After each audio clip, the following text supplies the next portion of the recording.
Утре или во сабота собранието ќе ги распише локалните избори што треба да се одржат на 19 октомври прв и 2 ноември втор круг, кога ќе се бираат градоначалници и советници во 80 општини и градот Скопје.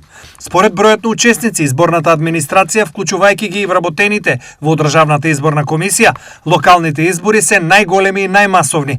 До крајот на месецот, Државната изборна комисија ќе го заврши случајниот избор на членовите на избирачките одбори од редот на администрацијата, согласно податоците од Министерството за јавна администрација.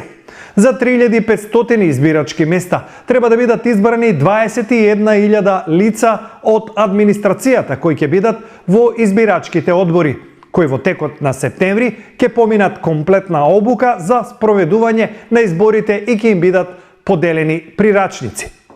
Дополнително ВМРО, ДПМН, СДСМ, ДУИ и Вреди како партии, односно коалиција со најголем број гласови на минатите избори во септември, согласно раковникот, треба да номинираат 14.000 членови за избирачки одбори. Увидот во избирачкиот список започнува 15 дена по распишување на изборите и трае 20 дена.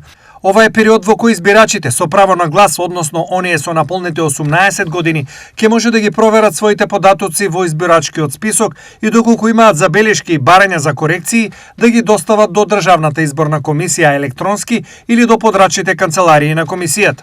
Вкупниот буџет за одржување на локалните избори 2025 изнесува 9.760.000 евра, од кои 2/3 се пари наменети за медиумите и платеното политичко рекламирање. Дополнително на овие пари е и сумата за надоместоците на членовите на избирачките одбори, транспортот и дистрибуцијата на членовите на избирачките одбори и избирачкиот материјал од општинските изборни комисии до избирачките места каде што ќе се гласа.